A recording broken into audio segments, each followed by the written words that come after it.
मियां नवाज शरीफ साहब ने अपना रिकॉर्ड टूटने नहीं दिया, बल्कि मियां साहब का जो सबसे करीबी आदमी है उसने भी मियां साहब के नक्शे कदम पर चलना पसंद किया। दोनों पाकिस्तान छोड़कर चले गए। कुर्सी जैसे ही छिनी वैसे ही जो है वो जहाज़ की कुर्सी जो है वो बुक हो गई। यानी या तो कुर्सी पे बैठेंगे और अगर कुर्सी नहीं रहेगी तो फिर जहाज़ की कुर्सी पे बैठेंगे और पाकिस्तान छोड़कर अपने देश चले जाएंगे। काजी फायद ईसा ने 24 घंटे पाकिस्तान में नहीं निकाले। यानी जिन जजेस ने उनको इज्जत बख्शी उनकी अलविदाई तकरीब में आए, काजी साहब ने उन जजेस की भी तकरीब में शिरकत करना गवारा नहीं किया। यानी justice Yahya Afridi chief justice of Pakistan बने, बहुत सारे लोगों ने उसमें शिरकत की, लेकिन काजी फायद ईसा उसमें शिरकत किए बगैर पाकिस्तान से चले गए। ये वो शख्स है जो चीफ जस्टिस ऑफ पाकिस्तान के ओहदे से उतरने के बाद 24 घंटे पाकिस्तान में नहीं रुक सका। बातें करता है हुब्बुल वतनी की, बातें करता है पाकिस्तान की, बातें करता है आईनी पाकिस्तान की, बातें करता है इंसाफ की सरबुलंदी की, बातें करता है इंसानी हुकूक की। लेकिन हालत यह है कि जिस मुल्क का वो चीफ जस्टिस था वो अपने ओहदे से उतरने के बाद 24 घंटे भी उस मुल्क में नहीं गुजार सका, बल्कि मुल्क को छोड़कर निकल लिया और मियां नवाज शरीफ साहब की रवायत जो है उस पर चलना शुरू कर दिया। अब काजी फायद ईसा साहब जो है वो इस मुल्क में फस्तायत का एक बाजार गर्म करके छोड़कर गए। आलमी रिपोर्टें आ रही हैं कि पाकिस्तान में जो लॉ एंड ऑर्डर की सिचुएशन है, जो अदलिया की सूरत हाल है, वो दुनिया के 142 मुल्कों में से 140वें में पाकिस्तान है। जो टॉप 3 मुल्क है ना जिनके अंदर बदतरीन पाकिस्तान के अंदर यानी लॉ एंड ऑर्डर की सिचुएशन जिन टॉप 3 मुल्कों में बहुत खराब है, उनमें एक पाकिस्तान है तीसरे नंबर पे पूरी दुनिया में। 142 मुल्कों में 140वें नंबर पे हम खड़े हैं। और ये कोई आज नहीं हुआ, ये पुराना खेल है। लेकिन जिन्होंने इस महात्मा को लाके ये तजुर्बा किया था, जिनके लिए कादी फायद ईसा इंसाफ का एक देवता था, जिन्हें यह लगता था कि ये आदमी आएगा तो इंसाफ का बोलबाला हो जाएगा पाकिस्तान में, उन सारे लोगों को शर्म आनी चाहिए और उन सारे लोगों को जो है वो शीशे में अपनी शक्ल देखनी चाहिए और अपने ऊपर लानत भेजनी चाहिए कि हमने किस आदमी को सपोर्ट कर दिया था।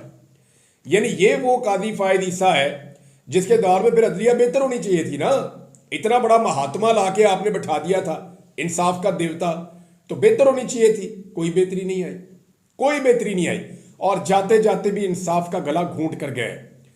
तो जनाब कादी फायद ईसा साहब जिन्होंने कहा था पाकिस्तान तरीके इंसाफ के लोगों को और जिन लोगों से वो नफरत करते थे, उन्हें कादी साहब ने कहा था कि अगर आप किचन की गर्मी बर्दाश्त नहीं कर सकते तो फिर आप निकल जाएं और छोड़ दें।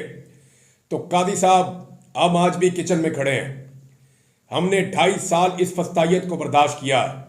9 दफा तो मैं आपके सामने बैठा हूं जो गिरफ्तार हुआ हूं।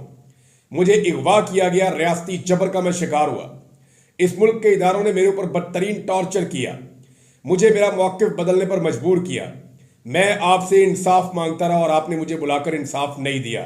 तो कादी साहब हम तो किचन में खड़े हैं और खड़े रहेंगे, लेकिन आप इस किचन की गर्मी 3 साल तो क्या, 3 महीने क्या, 3 दिन क्या, आप 24 घंटे बर्दाश्त नहीं कर सके और चंद घंटों के अंदर आप फ्लाइट लेकर निकल लिए।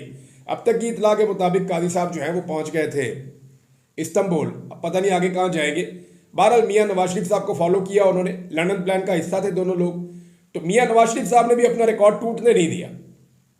जैसे ही मियां नवाज शरीफ साहब का बुरा वक्त आता है, मियां साहब सबसे पहले टिकट बुक कराते हैं, सबसे पहले पाकिस्तान से निकलने की करते हैं कि निकलो पाकिस्तान से, इधर कोई पकड़ लेगा, दलील करेगा।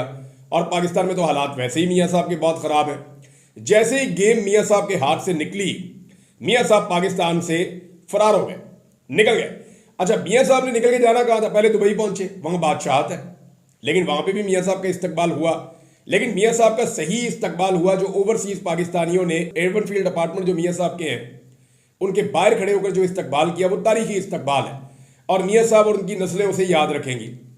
यानी ऐसा तो नहीं हो सकता कि आप पाकिस्तान आए, पाकिस्तान आकर आप एक जाली इलेक्शन लड़ें, आप अवाम का मैंडेट चोरी करें, आप दोनों सीटें अपनी हार जाएं, लेकिन आप जिद करके बैठ जाएं कि नहीं जी नहीं, मुझे एक सीट दी जाए। फिर एक कैंसर ज़दा खातून जिनको जेल में रखा हुआ है वो आपको 70,000 की लीड से शिकस्त दे और उसके बाद आप रोना शुरू कर दें, नहीं जी नहीं, मुझे ये सीट चाहिए। तो फिर निज़ाम आपका आरओ आधी रात को तब्दील करके दूसरा आरओ लगा के आपके हाथ में एक जाली फॉर्म 47 पकड़ा दे कि एलो मियां साहब तुम जीत गए हो। और ये सारा कारनामा करके आप बाहर जाएंगे तो ओवरसीज पाकिस्तानी आपको छोड़ेंगे। लंदन में आपकी बेटी वजीर आला नहीं है। यानी मुझे हैरत हो रही थी कि लंदन में जब एहतजाज हुआ तो ना वहाँ आंसू गैस चली, ना वहाँ डंडे चले, ना वहाँ टॉर्चर हुआ, ना वहाँ फस्तायत थी, ना लंदन में जो है वो दफ़ा 144 का नफाज हुआ, ना वहाँ पे लोगों को गिरफ्तार किया गया, ना वहाँ पे किसी ने रबड़ की गोलियां चलाई, कुछ भी नहीं हुआ। ये वही होगा जहाँ नवाज शरीफ और उसका खानदान होगा, जहाँ ये जालिम रहेंगे, जहाँ पाकिस्तान की एस्टेब्लिशमेंट और पाकिस्तान की फस्तायत ज़दा हुकूमतें होंगी, वहीं पर ये सारी हरकतें होंगी और कहीं नहीं होगी। दुनिया को इस बात की समझ आ गई है कि हम जिन लोगों से टैक्स लेते हैं वो हम पे एहसान करते हैं, हमने उनका एहसान मानना है, उनकी खिदमत करनी है। पाकिस्तान में उल्टा सिस्टम है, अवाम से टैक्स लेते हैं, अवाम इन्हें पैसे देती है, ये अवाम के ऊपर ही बादशाह बन के बैठ जाते हैं, फिर अवाम को डंडे भी मारते हैं, अवाम को सोटियां भी मारते हैं, अवाम को रबड़ की गोलियां भी मारते हैं, उन पे आंसू गैस भी फेंकते हैं, उनकी बात भी नहीं सुनते, उनके ऊपर टैक्सेस भी ज़्यादा लगाते हैं और उनके लिए ज़िंदगी को तंग भी कर देते हैं। फिर इंसाफ नाम की कोई चीज़ भी उनको अवेलेबल नहीं है। ये सिर्फ पाकिस्तान में हो सकता है, मुअज़्ज़म मुल्कों में ऐसा नहीं होता। बहरहाल मियां नवाज शरीफ साहब का जो आइडिया है वो हमेशा से बहुत अच्छा रहता है। उन्हें बिल्कुल वक्त से पहले पता लग गया कि अब बुरा वक्त आ गया है, लिहाजा निकल लो पाकिस्तान से। तो नवाज शरीफ साहब एक मरतबा फिर अपनी रवायत को बरकरार रखते हुए पाकिस्तान से फरार हो गए हैं। वहाँ ओवरसीज पाकिस्तानियों ने बेहतरीन नारेबाजी के साथ मियाँ साहब का इस्तकबाल किया और उन सबका जो सबसे फेवरेट नारा था, जो ज़्यादा मैंने सुना, वो ये था कि मरियम के पापा चोर हैं। ये नारा सबसे ज़्यादा ओवरसीज पाकिस्तानियों ने लगाया, आप रिकॉर्ड निकाल कर देख भी सकते हैं। बहरहाल मियाँ साहब ने अपनी कुव्वत फैसला से काम किया और फौरी तौर पर निकल लिए। मियाँ साहब अच्छी तरह जानते हैं कि उनका दौर ख़त्म हो गया। मियाँ साहब को आइडिया है कि अब इस निज़ाम के पास इमरान खान के सामने घुटने टेकने के अलावा और कोई रास्ता नहीं है। जितने रास्ते थे सारे अपना कर देख लिए और अब खबरें कुछ ऐसी आ रही हैं, मिसाल के तौर पे एयरवाई के ऊपर टिकट चल रहे थे, मैंने सोशल मीडिया पे देखे हैं, खुद मैंने वो खबर नहीं देखी, लेकिन हुकूमत कुछ इस तरह के फैसले कर रही है कि मुमकिन है कि हुकूमत छोड़ने पर रजामंद हो जाए और हुकूमत जो है वो हुकूमत को ख़त्म कर दे। वो इसलिए कि उन्हें लगता है कि इदारों ने उनको वो सपोर्ट नहीं दी जो सपोर्ट उन्हें बड़े बड़े मामलात में मिलनी चाहिए थी, लेकिन सपोर्ट तो मिली नहीं। अब काजी फायद ईसा साहब को क्या कोई और होता मिल जाएगा? देखिए, काजी साहब की शख्सियत ऐसी है, उन्हें कुछ भी मिल जाएगा वो ले लेंगे और वो दोबारा ओहदे पे बैठने की कोशिश करेंगे, क्योंकि बड़े बदमजा होने वाले हैं काजी साहब। ये दुनिया के जिस जमहूरी मुल्क में जाएंगे, अगर पाकिस्तानियों की इन पे नज़र पड़ गई तो काजी साहब की अच्छी खासी इज्जत अफजाई हो जाएगी। मियाँ नवाज शरीफ साहब को तो इज्जत अफजाई की आदत पड़ गई है, तो काजी साहब वहाँ पे जो मुस्तफ़ीन साहब थे, वकील साहब, जिन्होंने काजी साहब पे थोड़ी सी तनकीद की थी सुप्रीम कोर्ट ऑफ पाकिस्तान में, तो उनको इतनी मार पड़वाई कि वो लोगों को पहचान नहीं पा रहे। बेड़ा गर्क कर दिया पकड़ के एक वकील का, बहुत ज़बरदस्त तरीके से काजी साहब ने टॉर्चर करवाया उनके ऊपर। अब वो जो बेचारे वकील साहब हैं, उनकी जो हालत है, तो काजी साहब ऐसा कुछ यूरोप में आप नहीं कर पाएंगे। जिन मुल्कों में डेमोक्रेसी है, जमहूरियत है, वहां पे आप ये नहीं कर पाएंगे। लोग आपके मुंह के ऊपर आकर आपको आईना दिखाएंगे, आपको बताएंगे कि आपने पाकिस्तान में क्या किया है। बहरहाल काजी साहब बहुत बदमजा होने वाले हैं, मैं आपको ये पहले बता रहा हूँ। अल्ताफ हुसैन साहब ने भी मियां नवाज शरीफ साहब को ताने देना शुरू कर दिए। अल्ताफ हुसैन साहब ने क्या कहा? उन्होंने कहा जी कि लंदन आमद पर अल्ताफ हुसैन की जानिब से नवाज शरीफ को खुशामदीद, बहुत बेआबरू होकर तेरे कूचे से हम निकले। वजीर आजम बनने के लिए आपको फॉर्म 47 पर जितवाया भी गया, मगर अफसोस के सारी उम्मीदें ज़मीन बोस हो गई और आपको एक मरतबा फिर मुल्क छोड़ना पड़ा। वैसे पाकिस्तानी एस्टेब्लिशमेंट को मैं मान गया हूँ, अच्छा खासा 3 दफ़ा का वज़ीर आज़म था, उसका बोना बना के रख दिया। ये मैं सीरियसली आपको कह रहा हूँ कि पाकिस्तानी एस्टेब्लिशमेंट ने अगर किसी सियासतदान से टिका कर बदला लिया है ना, तो वो नवाज शरीफ से लिया है।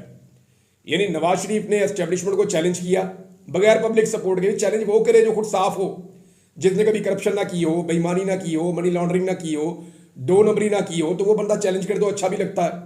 अब मियां नवाज शरीफ साहब ने मुंह चुक के हीरो बन के एस्टेब्लिशमेंट को चैलेंज कर दिया। एस्टेब्लिशमेंट ने ऐसा कमाल बदला लिया ना मियां साहब से, मियां साहब का छोटा सा कोना बना दिया। वहां लंदन में बच्चे दलील कर रहे हैं और वो नारे लगा रहे हैं, मियां साहब के आगे आगे भागते हैं, चोर चोर के नारे लगाते हैं। तो ये जनाब मियां साहब की वहां सूरत कर दी गई है। जबकि अगर एस्टेब्लिशमेंट से किसी ने बदला लिया तो वो आसिफ अली जरदारी ने लिया है। यानी जरदारी साहब सियाणे हैं, उन्होंने एस्टेब्लिशमेंट से बदला लिया है कि सारा मलबा एस्टेब्लिशमेंट पे गिर गया। पाकिस्तान की एस्टेब्लिशमेंट इतनी बदनाम कभी नहीं थी जितना आसिफ अली जरदारी ने कर दिया। तो एस्टेब्लिशमेंट से एस्टेब्लिशमेंट की इज्जत आसिफ अली जरदारी ने छीन ली और मियां नवाज शरीफ साहब की इज्जत वैसे ही रुल गई एस्टेब्लिशमेंट के साथ मिलने के बाद। तो ये जनाब अब तक की सूरत हाल है। फैसल बाडा की मैं आपको एक मिसाल दे देता हूँ ना। फैसल बाडा दिन रात बेचारे तारीफ़ें कर करके, खुशामदें कर करके हलकान होते जा रहे हैं। कभी इधर खुशामद, कभी इधर खुशामद, बूट तक उठा के टेबल के ऊपर रख दिया। बहुत कुछ किया फैसल बाडा ने, बड़ी कुर्बानियाँ उनकी पाकिस्तानी एस्टेब्लिशमेंट के लिए। लेकिन आप अंदाजा करें ना कि ओहदे सारे ले गया मोहसिन नकवी, खुशामदें कर करके हलकान हो गए फैसल वाडा और ओहदे सारे ले गया मोहसिन नकवी। तो ये भी एक ज्यादती होती है पाकिस्तान में, इसकी तरफ तवज्जो देनी चाहिए। अब जो बड़े फैसले हैं पहले दिन के जो आए जस्टिस से या अफरीदी साहब की जानिब से, आज क्योंकि छुट्टी का दिन है, कल से बाकायदा चीज़ों का आगाज़ होगा। कल फुल कोर्ट का इजलास होने जा रहा है, उसमें से बहुत बड़ी खबरें निकलने की तवक्को है। जो कोर्ट रिपोर्टर्स हैं वो ये कह रहे हैं कि अभी आप देखते जाएं कि होगा क्या। बहरहाल प्रैक्टिस एंड प्रोसीजर कमेटी जो है उसको तब्दील कर दिया गया है।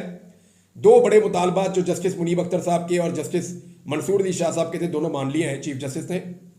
प्रैक्टिस एंड प्रोसीजर कमेटी तब्दील हो गई है और उसमें जो अब फॉर्मेशन आई है सीनियरिटी की, उसमें पहले नंबर पे justice Yahya Afridi chief justice है, दूसरे नंबर पे जस्टिस मंसूर अली शाह है, तीसरे नंबर पे इस वक्त जस्टिस मुनीब अख्तर साहब है, और इसी तरह सारे नीचे जा रहे हैं।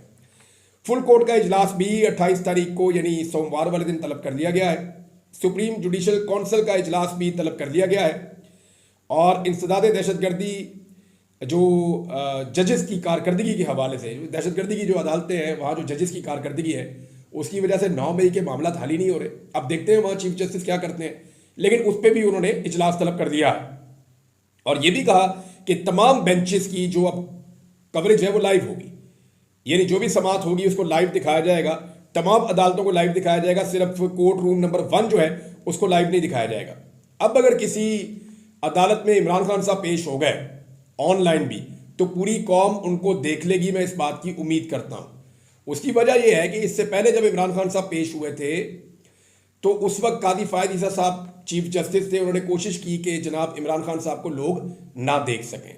लेकिन अब जस्टिस याह्या अफरीदी है, मैं उम्मीद करता हूं कि अगर इमरान खान साहब किसी केस में आएंगे सामने तो जस्टिस याह्या अफरीदी साहब फिर कैमरा बंद नहीं करवाएंगे, बल्कि लोगों को मौका देंगे कि वो अपने लीडर को देख पाएं।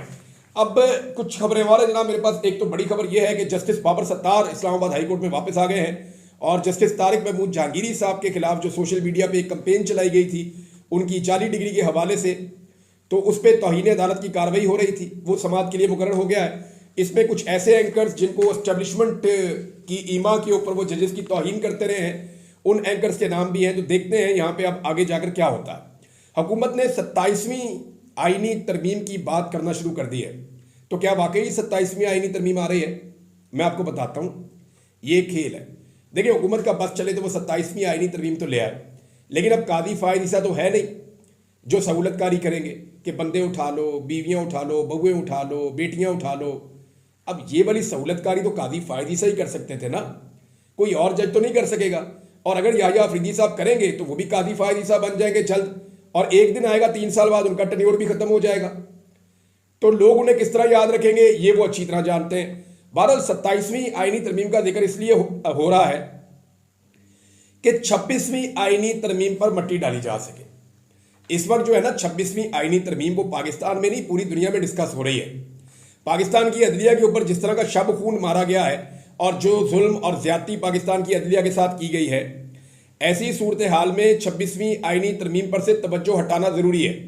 तो 26वीं आईनी तरमीम पर से तवज्जो हटाने के लिए इस वक्त सारे रल मिल के कोशिश कर रहे हैं कि कुछ भी करो इस पर पर्दा डालो, और इसका एक तरीका यह है कि इनको 27वीं आईनी तरमीम की मुसीबत डाल दी जाए कि जनाब हम एक और तरमीम लेकर आ रहे हैं, पहले उसका सोचना शुरू कर दो, 26वीं को आप भूल जाओ। लेकिन 26वीं आईनी तरमीम जब तक रिवर्स नहीं होगी तब तक पाकिस्तान का आइन जो है वो अपनी असली हालत में वापस नहीं आएगा। यहां पे अदलिया के ऊपर एक अटैक कर दिया गया है और अदलिया की हालत वो कर दी गई है कि न 3 में न 13 में, यानी अदलिया के दांत ही तोड़ दिए गए हैं। Justice Yahya Afridi chief justice तो बने हैं लेकिन पराए नाम हो गए, वो इतने इख्तियारात नहीं है जितने कादी फायद ईसा के पास थे।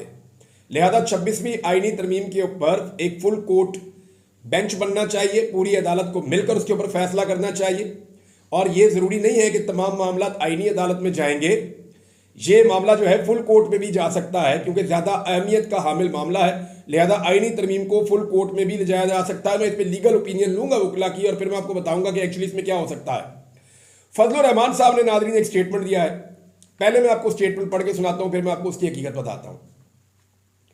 फजलुर रहमान साहब ने मुतालबा किया कि मुल्क में एक बार फिर नए इंतखाबात करवाए जाएं, और खुशाब में पार्टी कारकुनान से मीटिंग के दौरान फजलुर रहमान ने एक बार फिर कहा कि मौजूदा असम्बली जायज़ नहीं है, मुल्क में उल्टी गंगा बह रही है, इसलिए हम नए इंतखाबात का मुतालबा करते हैं। उन्होंने कहा कि हमने अभी भी अपोजिशन का फरीक बनकर हुकूमत से बात की और मुस्तकबिल में भी हुकूमत के साथ इत्तेहाद का हमारा कोई इरादा नहीं है, बल्कि अपोजिशन में ही बैठेंगे। 26वीं आईनी तरमीम के मुसवदे में असल मवाद को किसी और तरमीम में शामिल नहीं होने देंगे, यानी हम 27वीं आईनी तरमीम नहीं होने देंगे। उन्होंने कहा कि पाकिस्तान तहरीक इंसाफ को रिहाइयों की सूरत में मिलने वाले रिलीफ पर कोई बात नहीं करूंगा। कौन सी रिहाइयाँ? सिर्फ एक बुशरा बीबी की रिहाई हुई है और उन्हें गैर कानूनी और गैर फजल रहमान साहब की सियासत जो है ना, वो बाद औक़ात मुझे ऐसा लगता है कि घिन आती है। भाई आप आलम दीन, आप सच बोले, आप बताएं कि पाकिस्तान की तारीख में किसी औरत के साथ इतना जुल्म और ज्यादती इस तरीके से नहीं की गई जो इमरान खान की बीवी के साथ कर दी गई है। इद्दत का घटिया केस उसके ऊपर बना दिया, बगैर केस के उसको जो है वो 9 महीने से उसको जेल में रखा हुआ है। अब उसकी रिहाई हुई है तो आप उसको डील की बातें अब तासुर दे रहे हैं मौलाना साहब। इमरान खान की बहनें जो हैं वो अकेली खड़ी हुई थी, उन पर दफा 144 लगा के और दहशतगर्दी के मुकदमे डाल दिए। बजाय इसके कि आप इसकी मजम्मत करें, आप इन रिहाइयों को डील की तरफ इशारे दे रहे हैं। तो फजल रहमान साहब जो है ना वो बहुत अजीब किस्म की सियासत करते हैं। देखिए अब ये कह रहे हैं कि जाली असम्बली है, ये जाली असम्बली है, इससे मैं अगली तरमीम नहीं होने दूंगा। ये जाली असम्बली है, इसलिए दोबारा नए इलेक्शन करवाए जाएं। लेकिन इसी जाली असम्बली से इसी फजल रहमान ने आईनी तरमीम पास करवा दी है। यानी जाली असम्बली उस वक्त नहीं थी जब आप आईनी तरमीम पास करवा रहे थे। अगर फजल रहमान साहब इस गुनाह बेलज्जत में शामिल ना होते तो मैं आपको यह बता रहा हूं कि आईनी तरमीम ना हो सकती। और अगर फजल रहमान के बगैर आईनी तरमीम होती तो वो जो 63A वाला मामला है और ये सारे मुद्दे खुल जाते और ये आईनी तरमीम एक वक्त आता कि रिवर्स भी हो जाती और इंतहाई कंट्रोवर्शियल होती। फजल रहमान साहब ने पूरी सहूलतकारी फराम की है, इस निज़ाम को हमेशा फराम की है। फजल रहमान साहब स्टेटस को के हमेशा ज़्यादा करीब रहते हैं और स्टेटस को के साथ ज़्यादा कंफर्टेबल भी रहते हैं। लिहाजा फजल रहमान साहब जो है वो वही सियासत करेंगे जिसमें उनको 4 सीटें ज़्यादा मिल जाएं। वो 4 सीटें पहले उन्हें कम मिली हैं, अब वो 4 सीटें बढ़ाने की कोशिश करेंगे और वो इन सीटों से आगे कभी इसलिए नहीं निकल पाएंगे क्योंकि उनकी सियासत जो है वो बहुत छोटी सोच के साथ आगे बढ़ती है। यानी छोटे से फायदे के लिए उन्होंने एक ऐसी आईनी तरमीम पास करवाई और झूठे वादों के साथ पास करवाई जो अब पूरे पाकिस्तान के गले पड़ी हुई है। अब तक के लिए इतनी, अपना ख्याल रखिएगा, अपने चैनल का भी। अल्लाह हाफिज।